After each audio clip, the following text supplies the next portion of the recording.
Hey, good evening, everyone. Welcome to another episode of the Lacy Johnson podcast. I'm Lacy Johnson, in case you haven't figured that out yet. But before we get started, the usual reminder to go out and subscribe to the podcast. Click the bell, notification bell, so you can get notification of any new content that we put out. We have an online store with my character picture on it, which I kind of like, but I'm biased on that. And support the show with your donations and membership. Joining the membership to support the podcast. Now, this evening, I'm very excited about our guest. As you know, I've talked about the 4 pillars for the improvement of our community and getting it where I think we can go with it. And those 4 pillars, first of all, start with God as a guidance, as a moral compass to our thinking and our behavior. Second part is just family. Look, people, we need to rebuild our families and have strong families and 2-parent families, male and female, fathers in the home. And I know there's other ways of raising and being successful with a family, but I think that's one of the things we should focus on. The other one is quality education. Number 3, quality education. And I think that's one of the main keys. If we're not educating ourselves and putting value on education and making sacrifice in the area of education like we do in sports and entertainment and things like that, we're going to never catch up, because I think we can catch up. And then the last thing is just business development. I'm a great proponent of entrepreneurship, developing and building business and sustaining businesses, and to the point where we are conducting business globally and we're competing globally. And once again, not to stress, but I'm not looking for any favors or handout. We just need to get in there and compete and kick butt in all these areas. And I say that because I know we can do it. So God, family, education, business. Those are the 4 pillars that we need to function in. And I personally believe if you're talking about anything else, what you're talking about are Band-Aids and short-term solutions. So having said that, tonight we got someone in the world of entrepreneurship. A gentleman, and as he tells his story, you will realize that he's overcome a lot of obstacles. You'll realize that what he's doing, his outlook, his perspective, his attitude, how he reacts to things, his tenacity, a lot of it is based on his spirituality. And so I think he's going to impress you with that. Now, let's talk about a couple of things. They say it's not what you say, it's what people hear. And broadcast or so ago, I talked about not being a fan of forced desegregation, and we talked about that, and diversity, equity, and inclusion. Long story short, I got a response from acquaintance of mine he's used vouchers here in the Minneapolis public schools to send his children to Hopkins, and he's saying, hey, that worked for me, man. Look, let's back up. My technical background, we had something called root cause analysis, and I think if we do root cause analysis, it's going to lead to the points I made earlier. That, you can get vouchers to send your children out to the suburban schools, and that will work for you and a small percentage of the population. So I'm not talking about that. That's a short-term solution. We didn't understand that's a short-term solution. So that'll segue me into just reiterating an earlier point. I'm not for forced desegregation. And my thing is, I want you to instill or implement quality into our community schools, the schools of our communities, just like any other community. And I'll tell you a little story. Some of you have heard it before. We have a food store here, supermarket here. And earlier sometime last year, I went in there and they didn't have any hand baskets. You know those little hand baskets you shop with. And I only was picking up a few things. And I asked the manager about it. Well, he said, we don't have any. And we're not planning on having any. I'm like, what's going on? He said, they're stealing them. Now, you have to understand, for me, that is not an acceptable answer. And I let him know that. I'm like, look, just because I live in this community, I expect the same qualities, the same service, and same thing they have anywhere else. And I don't want you to tell me that you're taking these hand baskets out of our stores. And I let him know that in front of everybody else. And basically I told him, I'm not going to shop here anymore until you get hand basket. Long story short, they got the hand basket. I talked to the security team there, and I let them know that it's their responsibility to make sure people are not taking these baskets out of the store, because as far as I'm concerned, it's shoplifting. And if you're the security organization looking over this store, you should not let people be shoplifting. And I went even further because I made sure I was talking loud enough so the customers could hear it, to let the customers in the store know that I expect better behavior from them. Because too often we give people a pass because they're poor or because they're black or some other color, and I don't give people a pass. I expect the same standard of behavior, and so I let them know that. And by the way, I felt comfortable doing that because I know the people in my community. I know they're open and acceptable to that. But it's just that most people are hesitant to say things like that to them. And another part of that is that I know the founder and head of the security team. In fact, and it kind of ties into our guest today, the founder and head of the security team that's providing the security is an ex-gang leader here in the Twin Cities. And it's just great to see him transitioning out of that gang life, becoming an entrepreneur, and building a security firm.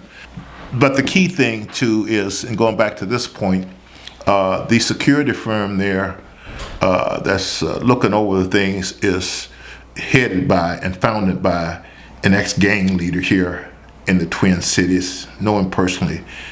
Trey probably don't mind me mentioning his name, Trey. And I'm just proud of the changes in the transition and business building that he has done. So, one last thing on the desegregation that people may have missed. Look, and let's make it kind of simple. I'm not favored forced desegregation of schools. I think it's kind of a gimmicky, kind of short-term Band-Aid type approach, which we have to most problems confronting our communities. Look, people, ultimately, when I do my root cause analysis, I gave you the 4 pillars, but if you look at it from a business standpoint, a financial standpoint, and an economic and financial justice standpoint, what we really need to do is desegregate the money.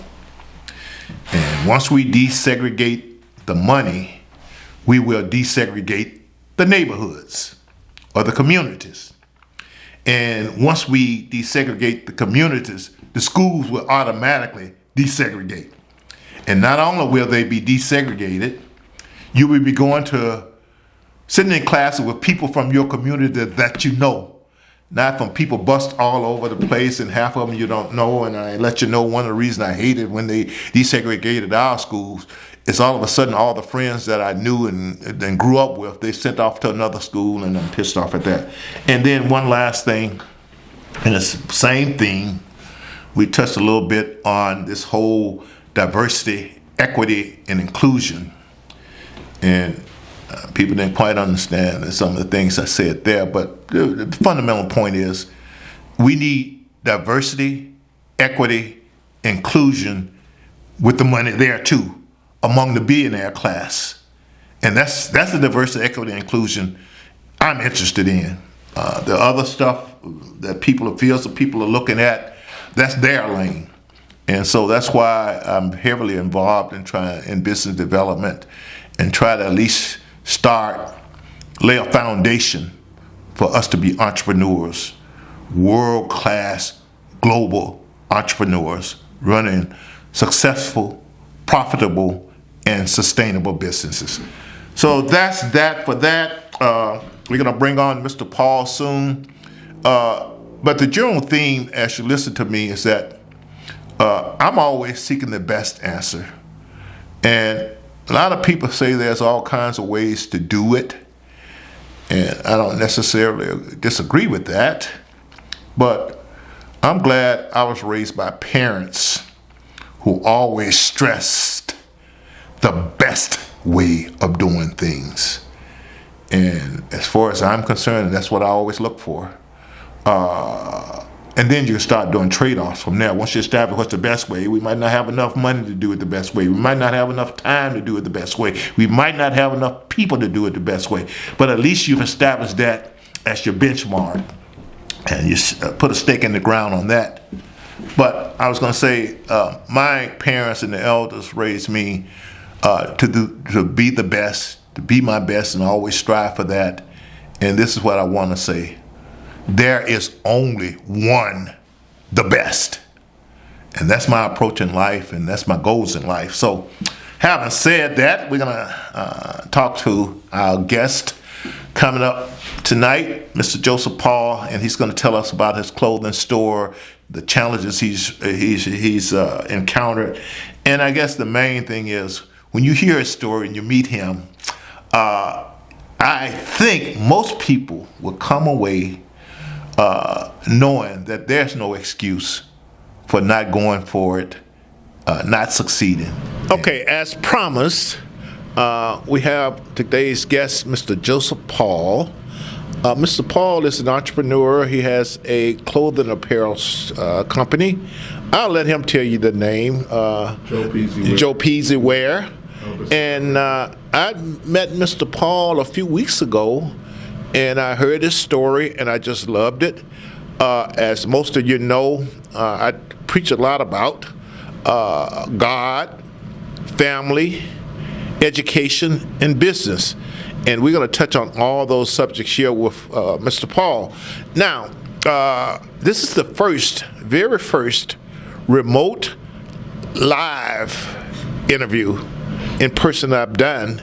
And, to be honest with you, we had a few technical difficulties with our other remote setup, and that's why you see me here with the microphone. We're actually on site here in his store, Town Square in St. Paul. And it reminded me, a couple of weeks ago, we had on Taylor Woods, and we were talking about a book called Who Moved My Cheese, where things just change, and you have to always be able to adapt and respond to change and react. So that's what we're doing here, live and in person with Mr. Paul. So I'm going to introduce Mr. Paul, let him tell you a little bit about his story. And so here you go. Mr. Paul, tell them about your story and how you got from where you were born at, and how we are here, why we're sitting here today, and how we got here. All right, my name is Joseph Paul, born in Minnesota. I went to St. Paul Central High School. How I got here today is gave my life to God 2007 in Gary, Indiana, on my kids' mom porch. Hey, Mrs. Blankenship. Very emotional for me, but we get through it though. But hey, I gave my life to Christ 2007. I always wanted to help the youth and stuff when I was younger in the streets and stuff. I ran the streets and stuff. So I had two parents that worked hard. My dad, he was a dog breeder, and he was a machinist. So he worked at Seagate out in Bloomington. He worked 7 days a week, and he raised coonhounds, blue tick coonhounds, and that's my favorite sport to do. So it's what God gave me to do for ministry and for my business. I love to coon hunt and fish, so get that out the way. God gave me this vision back in 2007 when he came to my life, changed my life, and I just thank him for that. He's head of my life, head of this business. This business won't be here through him. That's how I got my business, through God and changing my ways, and I thank you, Father. So my clothing line is called Joe Peezy Wear, 100% urban custom apparel. So what we're doing is raising money for our youth business center that I want to put up on university, start with every city, but start here in Minnesota, to show the kids entrepreneurship, how to create their own wealth in their own backyard, and that's really major to me. They got to learn that, and to open up a drug center for the kids that's on this perks and stuff that's out here that I see downtown all the time, and I just want to put a stop to that. I need everybody's help to do that, so hopefully y'all support me. Boy, you touched on a lot of things that piqued my interest. First of all, I think I heard you said you like coon hunting. Yes, that's correct. That's correct. What does a northern city boy know about coon hunting, Mr. Paul? Well, my dad was a dog breeder. He's from Illinois, down that way. He moved up here when I was a kid, and he's a coon hunter, so he bred blue tick coon hounds. So he bred blue tick coon hounds. That's what he did for his hobby, and he was really good at it. He had a lot of champions and stuff like that. And a lot of people coming to his house, went to a lot of dog shows here. There's a lot of dog shows in Minnesota. It's worldwide. It's a big major thing now. So that's how I got into coon hunting. That's what I like to do when I'm not working and putting together this youth center stuff. I like to be out there going to dog shows and stuff, going fishing. So I got a pair of 2-year-old, 3-year-old super state coon dogs out of world champion blood, and I'm training them and stuff. Got a couple wins last year with my dog Kid. He's about 2 years old, so we got 2 wins when he's under 14 months, so that's really great. So that's how I got started coon hunting, doing that with my dad. You know, I was started out there when hunting. I was 5 years old. Man, he just carried me on his back and stuff. I remember all that. So I always told my father upstairs, I know I got to do his work, but at least I got my coon hunting. That is great. Now, I'm assuming probably 95% of my audience don't really understand, have any background knowledge on coon hunting. Some of you out there know I'm a country boy, so I'm following him exactly, and then bringing back some memories here, and there's blue tick coon dogs and all those type of things. But we digress. Let's get back to our original focus here. Now, like I said, a couple things to unpack. I talked about God, family, education, and business. You've touched on a few of those things already, but let's go back to one thing you said. You're from a 2-parent home, and I believe in that. That's probably has something to do with you being able to overcome. And let me say this, and we talked a little bit before we started the interview here on camera. Both Mr. Paul and myself, I want the audience to know, we are from a poor black community. We grew up poor and black. And one of the reasons I love his story, as well as mine, is because we didn't see that as a determinant of our achievements in life. That has nothing to do with it, and that's one of the messages I want to give our young people. And I say especially our young black people, because once again, it's a pet peeve of mine. All they hear all day about the obstacles in life and how unfair life is. And like I said, a lot of times, if I'm a young black kid in some of these tough neighborhoods, it almost makes you not want to get out of bed, not make you look forward to the future. So we're going to dive into that a little bit. And once again, my message to everybody out there, follow your dreams. You could be in anything you want to be. The circumstances you're born in has very little to do with it. It's about what's inside of you and what you take out into the world to try to achieve what you want to achieve. So that's and I've kind of gave him a heads up on some of these things. Now, Mr. Paul. Yes. I understand that you had some challenges educationally. Yes. But you've been able to overcome them, and I want you to go all the way back to your early years in school and when you found out more information on what the issues were and how it was that you didn't let that just slow you down. You just kept going. You kept listening to God. You kept your eyes on your dreams and things like that.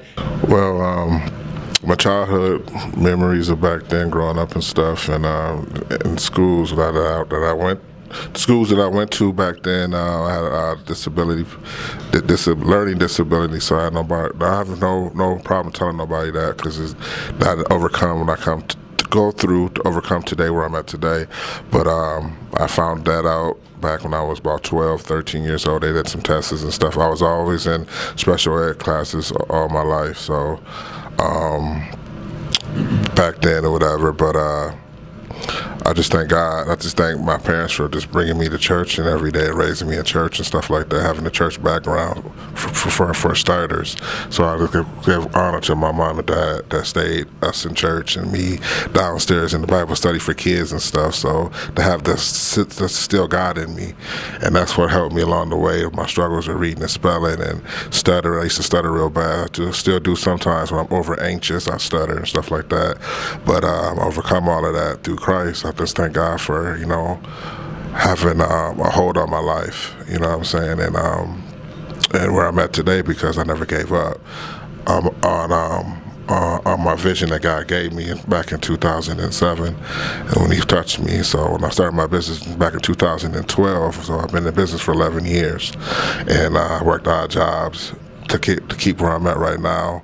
I got some stimulus money, but it was only $2,400. So, but I didn't complain. I just put it to use and made that work, and still work some jobs. And now I'm at where I'm at right now. I'm maintaining what I got through God. So I just thank Him for everything I got right now, to be honest with you. So I just got to give praise to Him. But growing up, it was rough, not know how to spell and read and all that, and people tease you and stuff like that. But I think I had thankful that I got in me, you know what I'm saying? And when I went to Gary back in 2007, I was really broken, because I had lost everything back then. So, and I was searching for myself, and I found God again, and I really found Him that time. And I just thank Him, and I just thank where He brought me from now, where I'm going now, to help people. And it's an honor, you know what I'm saying, to get these do these clothes. The way He got my brain to work for these clothes, y'all, it's an honor, because man, it's an honor, know that I can do it, you know what I'm saying? God give you a vision, you can do it, you just got to do it, and I'm just a doer. That's all I do, is just do His will, and you see me, you see Him, and you see my clothes, you see Him, because He gave me this vision. So, so I just thank y'all for all the support and stuff too, but I just really I push through Him, so that's my motivation. That's how I make it. People say, how you do it? It's Him. Y'all, I'm telling y'all, it's through Him. If I didn't have Him, I wouldn't be here today. He saved me. So I'm just grateful for this interview, and to show my talents around the world, for my clothing brand that make a difference. This brand's going to make a difference worldwide for these kids. I just thank y'all for the support. Once again, several themes there to unpack, and thank you for that story. First of all, how faith has been, gave you the strength, yes, to pursue your goals and to overcome obstacles. I think part of the issues nowadays is we've gotten away from faith. And, I share with people, when I left home at 17 years old, I thought I was prepared for anything the world had to offer me because of the lessons I learned growing up in church, and it's proven true. I don't get down. Everything's a challenge. Anything I go through, I think God has a purpose for me, and that gives me the strength to keep going. I don't do worry. I don't do fear. I don't do stress, and that's what faith would do for you. So I'm really glad to hear that. And we started off talking about your educational experience, and I think it's very, shows the strength of you and the type of person you are, because if I understand it correctly, you had a issue with dyslexia, and started when you started school, and you didn't learn about it until you were 12, 13 years old. You went through a lot of teasing and suffering and everything from your peers, but you're here today. That's right. As a businessman, and we're going to talk about your clothing line here in a second. In fact, not in a second. let's tell us about your store, the clothes that we see behind you here, and let people know how they can buy them and support you in building your business. Because you know what? From this day on, you're going to be on the rockets to get this business off the ground. Well, this is Joe Peezy, where we're located downtown St. Paul. We're in the heart of the city, so we're heart of the city. Clothing brand, we give back to the city 100%, 1,000,000,000%. We're giving back to the city. We got a lot of the brands under Joe Peezy wear, custom apparel, about 10. We got actually 16 brands. And the NDCs told me that I would never do it. They really told me that, but I told them I had God in my life, so just move out the way and let him do his work. So I just thank God for that one. But I got 16 different brands. We got the Minnesota M design that I created that I've been doing for a while. We got that one there. Then we just made the Jefferson jackets, all over jackets. We just made that, so you can get them. You can get them on my website. It's #1mainstreamnorth.com. #1mainstreamnorth. All the information is on my website there. Then we got You're My Favorite Hater that I created right there. I'm located downtown St. Paul Monday through Friday from 8 to 5. If I'm not here, just give me a call. Town Square. Right? Town Square building, downtown St. Paul.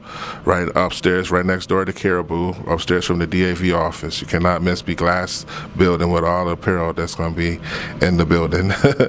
But, yeah, so that's a little bit about my brand. I started back in 2012 on University. That's where I started at 501. I was down there I started down there. My first year in business, I made $75, y'all. $75 I made for first year. I made more money outside my store than in my store, but I kept my store, and it kept me going. And 2017, 18, I moved on University. On Grotto University, I moved up there. 2017, 18. I moved up there 2018, and then I went to the hospital. When I got I was diagnosed with I had a colon operation, so I had a 12-hour surgery, and then everything was going good for me. I'm like, God, why now? Why this? But I had a 12-hour surgery March 2nd. Never forget it. 2018, and I had that operation. When I woke up from the operation, and I was talking to my brother, and he just gave me some encouragement words. I just want to say shout out to my brother Jerome Paul. But he gave me some encouraging words at that moment of my life, and you know what I'm saying. That really changed my life spiritually and everything. How to trust God more and with all I have, because He's all I have. So that's why I talk about Him a lot, because I know what I got through Him. It's gonna work. But He wants y'all to know that too through me, to tell y'all it's gonna work. Okay, so oh my goodness. But yeah, so I went through the operation, and I went through that, and He covered me through that, and I just thank Him for that. And I just thank people that was with me that was going through that. Mary Beth, I want to thank you for that, helping me through that time. It was a rough time, but I want to give you a shout out for helping me taking over that store, because I couldn't have did it. And I just want to thank God for covering me from that time of my where I was at. I'm 5 years in recovery, so this is my 5th year. We got one more doctor visit, and then I got to see him no more, y'all. So I'm just proud of that. That was hard for me. That was real hard for me, but I made that through that. So I can make anything I can do. I put my mind to it. I can do it. When I say I'm gonna do something, y'all better watch out. All right.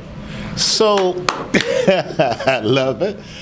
So a couple things, and every time you talk, there's about 5 or 6 things going through my mind, but I try to keep it down to 2 here. First of all, let's talk about your Justin Jefferson. I mean, that's impressive to me. Could we discuss how much it would cost for someone to buy this? They can go online and order it for $120. They're $120 online, and some of the proceeds goes towards the youth business center. And the brand, 25% goes towards the youth center. Okay. Oh, that's you're giving back out of it. It's built into it. It's built into it. Automatically. Right. So you mentioned something else that came up. You had some health issues. I think you said back in 2018, and you're on the road to recovery, and God has blessed you on that. So wow, you got a lot of things been going on here, and earlier in one of our conversations, I think I heard you mention that you stayed in a shelter also. Mm-hmm. Why don't you share that with our audience? Because once again, I just want everyone to understand that no matter what comes your way in life, you can overcome it and get where you want to go. And it starts with it starts with God and faith to me, and what's there and what's in you. And one of my favorite saying is not what's in the world, it's what's in you. And so I want our audience to see what's in you and understand what was going on in your world, but it didn't stop you. And so tell us about the whole experience in the shelter, and how did that go, and how were you able to come out of that shelter and still say, I'm going to keep marching on? Well, that's back in 2007 when I got saved, back in 2007, and stayed in a shelter in Hammonds, Indiana. And I got saved in Gary, Indiana. When I stayed almost 2 years down there, met a pastor lady that fell in love with my spirit and me to do her job. And she did a pretty good job in helping me and guiding me with God at that time of my life, because I was like really broken, lost my family at that time, so I was broken. I didn't know I was coming or going, but I knew God had a plan for me, and I'm glad that when he came into my life, I took his plan. And it was the best plan. I put my hands up for him, and that was the best time I ever put my hands up, and I mean that part on that. So I went through that part. Stayed down there for about 2 years, like I said, and then just fell in love with the Lord. And down there, and got revamped into the spirit, and I came back to Minnesota 2011, stayed in Duluth for about to 2012 for about a year, went to church up there, and then I moved back to home here to Gospel Temple Church of God in Christ, Thelma Buckner. Shout out to you, Miss Buckner, I love you. And I stayed there for a long time at Miss Buckner's church, a long time, and God gave me a vision there, and where I'm at today. That's why I got this today, because that's where he gave me my vision. My brother used to tell me, God got something major for you, but I really can't tell you, but it's bigger than my ministry. My brother always say, well, your ministry is bigger than my ministry. And now he said, I know what he really, really means. And I just thank my brother. I love you, Jerome. I just thank him for being an inspirational leader in my life, a role model in my life, and my dad. I thank my dad too, man. It's like my dad was like the role model of the community. But I had the people that love my dad. I just thank people that for that. My dad was a community dad. Everybody loved him, loved my dad. So I just think that everybody look after my dad when they see him out and stuff. So I just appreciate that very much. And I'm just telling you, you know what that means? I'm telling you. So now, you mentioned that you lost your family. I think you used that phrase. Did you not, when you were talking about the time in the homeless shelter? Where's you got 2 sons, right? No, I just said lost my family, like. Oh, okay. Like lost. It wasn't literally. No, not okay. literally. Well, I think I heard you say you had 2 sons. I got 2 girls. 2 girls? Yep, I got 2 lovely girls named Tylena and Zanae, and I love y'all. And y'all, Ebony Diamond Exclusive Wear, that's y'all's clothing line. Right now, y'all don't want it, but Daddy gonna get it going for you, so y'all want it. I'm gonna make y'all want this brand, because it's y'all's, but I started for y'all. Okay, Mr. Paul, I gotta keep it real here, though. You got 2 girls. 2 girls. Where's that mama, and why aren't you married to him? But I had to ask you. Well, to keep it real. We ain't together no more, but she's probably online listening. She has a clothing brand too. Y'all support her, Charisma. Okay. Y'all get out there and support her. She the one who custom made this jacket. Oh. So y'all get out here and blow her page up, because she's one special artist. I just bow down to the queen up on that one. Now we ain't together no more, but we still working together. Right now I'm kind of mad at her. I'll be honest, but I love her with all my heart. But she makes how she can make me mad at her. But I love her though, and I'm just grateful for her. Y'all go support her. Charisma is on my page too, so man, she makes all the designs and stuff for me. Y'all see on my face up on my website. She do all that, so that's the one who do my stuff. Y'all want to know. And we're gonna try to wrap it up here and talk a little bit where you're at with your business, where you're trying to go, and maybe leave our young people with a positive message. But before we go there, I think I read somewhere where you had, at one time, had a location at the Mall of America. Am I correct in that? Yes, sir. I was at the Mall of America Community Commons Store program, and it was the best time of my life. Being out there, selling clothes from people from all over the world. I had a ball at the Mall of America, and one day we will be back out there real soon, y'all. So pay attention to that. I will be back at the mall. I want to say a shout out to somebody, Shawnee. I love you. Thank you for being my confidant in this. Been there since like day one, so I just want to thank you. I love you for coming back. Explain to the audience where you are right now with your business and where you're trying to go and what do you need to get there. Well, right now we're at our business. We just launched our website, so we hope that creates some revenue that what I do need to do other projects that I got going on from for the city of St. Paul. For the city of St. Paul, some other projects that I got going for the city of St. Paul. So yeah, if there's any sponsors out there that want to sponsor me in my youth business center, let me know. My number is 612-552-8299. That's my number. Like I said, I got the project going on for the Youth Business Center to raise money for the center, so that's a start, and that opens up in June. Right there, I got some clothes dropping on the 15th next month, so we got some Minnesota apparel, the TC and the M dropping, and the Pretty On Point Girl apparel stuff is dropping next week. I can come down and get some of that if you guys choose to. Future goals, next 5 years to have youth business centers in every city. That's my goal. Starting here this year in July on University, next year over north, and then beyond the other cities. That's my goal. I need y'all to support me though, 100%. Thanks for people that support me already. Thanks for people that support me already. The ones that ain't support me, I love you, and come and support me. Y'all know me. Y'all know what I'm trying to do. I need y'all help to make a difference in our community. These are y'all kids, my kids. And we're trying to make a difference down here at Joe Peezy, where it's not buying an outfit or nothing like that. It's the cost behind it. I don't walk around here for the last 11 years with a bag on my back for nothing. There's a reason why I do that.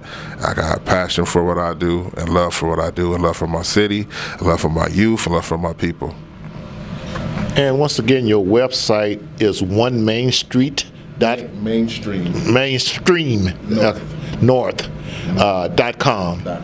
That's the number one Main Street North. I keep saying messing that up. That's the number one mainstream north.com. So go out and to that website, order products. They can communicate with you over the website too. If you're interested in investing in his company, you can advise him of that, and he'll follow up on that. Mr. Paul, I will start closing here by just saying I'm just so proud of you. You have overcome a lot of things, and I try to tell everyone, especially how our young people, and I'll stress once again, it's not where you were born or your circumstances. It's not what out in the world. It's not what happened to your grandparents 400 years ago. It's what's inside of you. And the first and foremost and most important thing you can have inside of you is faith in God. And for me, I tell people, because Jesus Christ is in me. And one of my favorite scripture is, trust in the Lord with all thine heart and lead not to thine own understanding. And I always add, don't lean towards other people's understanding either, because a lot of people will tell you what you have to do and you have to do it this way. But I'm sitting here now with a young man, been in business 9 years, he's growing, got the Justin Jefferson apparel back here, and he told you about his struggles with dyslexia in school, and I think he doesn't mind me telling that he got to the 11th grade, he still got a goal of getting his GED. But he's here as a business owner, as an entrepreneur. He's opened up entrepreneur centers for other kids to come along. And so I want you to see him as an example. There shouldn't be anything to stop you from achieving your goals. And I mean that. And so you can do whatever you want to do. Don't listen to all the naysayers. Don't listen to people who want you to believe that because you're poor, you're black, or whatever, you can't succeed just like anyone else. And that's one of our messages this year. And whenever you hear anybody, well, let me put it this way. Now I'll pass this and let him close it up. Look, if there's anybody in your life that's telling you about what bad happened to you and your family 200, 300, 400 years ago, if they're telling you about all the obstacles and how unfair life is, get that person out of your life. What you need in your life is people who want to know what your goals in life are, who let you know and believe it, and I believe it. You can reach your goals. You can be anything you want to be, and most importantly, to be there to tell you how to do it and support you. If you got that in life, forget the naysayers. Hey, welcome to Joe Peezy Wears, where we're located at downtown St. Paul. We're in the Town Square building right here, 230, Studio 230, 444 Cedar Street, Studio 230, right next door to Caribou, Ego Caribou. Come on in and check us out. So this is our store right here. We just created the Jefferson jacket. You get it up on our Facebook, up on our website as #1mainstreamnorth.com, #1mainstreamnorth.com. We have a lot of different apparel on there that you can get. This is the new Jefferson. So you can get it on our website there. Then we have the You're My Favorite Hater jogging outfit collection from Joe Peezy Wear. You can get this at the store and on the website. Get that at both spots right there. So you'll come on in and get you one. Outfits are $130. The jackets are $120 up online, and then the hats are $50 up online. Okay, this is where I graduated from my business school right here. I graduated in 2013 with the red and gold seal right there, so that makes me proud. That's my high school diploma. Come check us out.